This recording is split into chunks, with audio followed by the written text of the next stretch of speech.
Hey everyone, this Insight Terminal Solutions update is slightly different, but first of all, the organization has some special news that it's working on rolling out regarding an innovative kind of reduction of coal supply plan. That's all I'll say right now.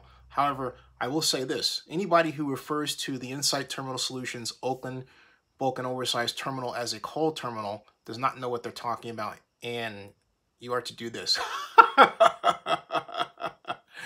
Because people who do that have done no research or reading about the commodities transportation industry and thus don't understand the difference between a coal terminal and a bulk terminal. There is a vast difference.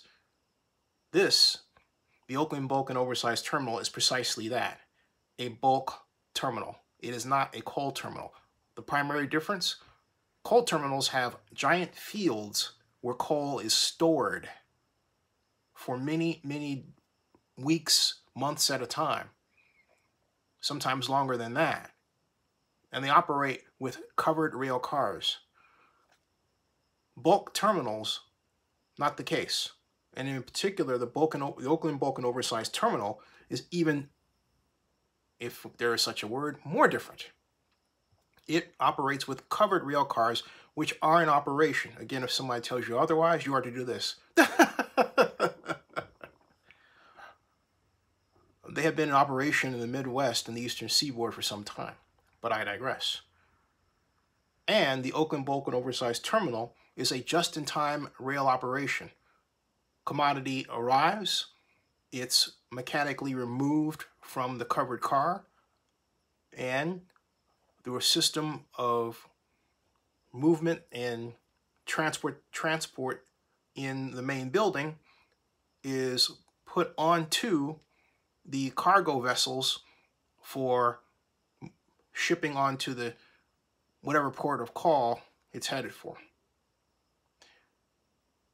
Not only that, no trucks, that's right, no trucks are involved in the operation of the Oakland Bulk and Oversized Terminal.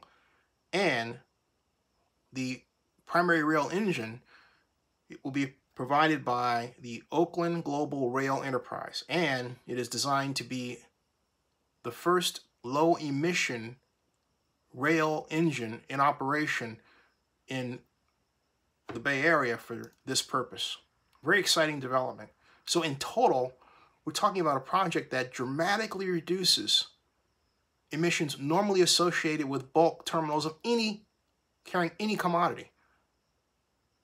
So many people should be very excited about this. And not only that, it creates jobs. But I digress. Something else that I want to talk with people about in brief is just what climate change is with respect to the Black community.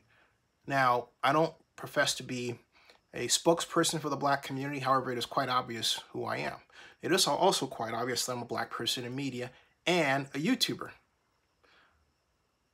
Point: many people who are impacted by the rise in automation jobs and the rise in tech are of color. Tech companies have historically, unfortunately, had a lousy track record of diversity. That's why I personally preach that everyone African American who's in tech should endeavor to start their own companies, team up, start their own companies, and get them financed, as opposed to trying to land a job with an organization that has a historically bad track record of hiring anyone Black. That is a fool's errand. It just is. So in this walks the Oakland Bulk and Oversized Terminal, if you will. And the idea has been, and it's forgotten, to change the dynamic of job providing so that basic jobs, or more basic jobs, are available. Right now, we haven't had a lot of jobs that a person with only a high school education or a little bit better than that can get. We have come to think of that as normal, as opposed to a crisis. But that crisis has impacted the Black community more than any other single group in the United States outside of the Latino community.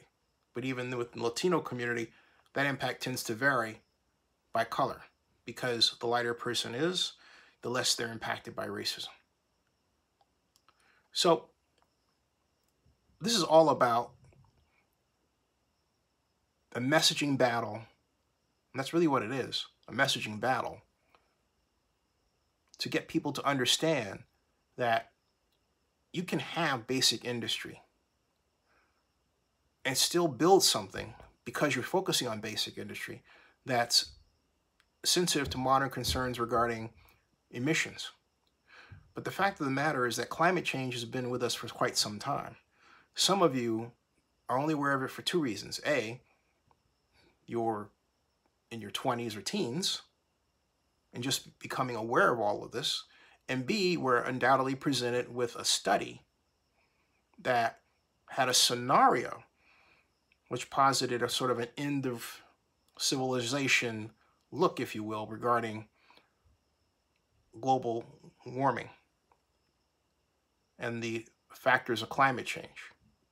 However, and what you were not told, authors of that study themselves simply said that was a scenario. It wasn't an absolute.